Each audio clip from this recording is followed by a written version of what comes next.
Of pearls নামের একটি উদ্ভিদ রয়েছে যার পাতা দেখতে একসঙ্গে গাঁথা মুক্তোর মালার মতো। তবে আজ আমরা এই উদ্ভিদ নিয়ে কথা বলছি না, বরং এই একই নামের একটি কৌশল নিয়ে কথা বলবো যা চীন ব্যবহার করছে ভারতকে চারপাশ থেকে ঘেরাও করার জন্য। এটি কোনো উদ্ভিদ নয়, এটি চীনের একটি কৌশলগত পরিকল্পনা। স্ট্রিং অফ পার্লস কৌশল কিভাবে এটি কাজ করে? চীনের স্ট্রিং অফ পার্লস কৌশল ভারত মহাসাগরে চীনের বন্দর ও সামরিক ঘাঁটিগুলোর একটি শৃঙ্খল। যেমন গাছের পাতা একসঙ্গে গাঁথা মুক্তোর মালার মতো, তেমনি এই ঘাঁটিগুলো ভারতকে কৌশলগতভাবে ঘিরে রাখার একটি উপায়। প্রধান স্থানসমূহ: গওয়াদার বন্দর। গাছের মতো এই কৌশলের একটি বড় মণি হল গওয়াদার বন্দর। পাকিস্তানের এই বন্দর আরব সাগরের প্রবেশদ্বার এবং চীনের বেল্ট অ্যান্ড রোড ইনিশিয়েটিভের একটি প্রধান অংশ। হাম্বানটোটা বন্দর। এই বন্দর ভারত মহাসাগরে চীনের প্রভাব বিস্তারের আরেকটি মণি। এটি ভারতের দক্ষিণ উপকূল থেকে খুব কাছেই অবস্থিত। জিবুতির সামরিক ঘাঁটি। লোহিত সাগরের পাশে জিবুতিতে চীনের সামরিক ঘাঁটি তাদের আঞ্চলিক শক্তি বৃদ্ধি করছে।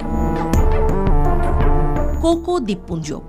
মিয়ানমারের এই দ্বীপপুঞ্জে চীনের উপস্থিতি আন্দামান ও নিকোবর দ্বীপপুঞ্জের কাছে ভারতের নিরাপত্তার জন্য একটি বড় উদ্বেগ। ভারতের ওপর প্রভাব, কৌশলগত চাপ। ভারত মহাসাগরে চীনের এই কৌশল ভারতের সামুদ্রিক প্রভাবকে সরাসরি চ্যালেঞ্জ করছে। বাণিজ্যিক হুমকি। ভারত মহাসাগর ভারতের জন্য একটি প্রধান বাণিজ্যিক রুট। চীনের প্রভাব এই রুটে ভারতের কার্যক্রমকে সীমাবদ্ধ করতে পারে।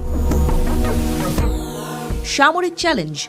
পিএলএ নেভির ক্রমবর্ধমান উপস্থিতি ভারতের সামরিক সক্ষমতার জন্য একটি গুরুত্বপূর্ণ চ্যালেঞ্জ। ভারতের প্রতিক্রিয়া। কোয়াড উদ্যোগ। ভারত, যুক্তরাষ্ট্র, জাপান এবং অস্ট্রেলিয়া মিলে কোয়াড গঠন করেছে। এই জোট চীনের প্রভাব মোকাবিলায় কাজ করছে। নৌমহড়ায় অংশগ্রহণ। মালাবার এবং মিলান নৌমহড়ার মাধ্যমে ভারত তার কৌশলগত সক্ষমতা বাড়াচ্ছে। আঞ্চলিক অংশীদারিত্ব।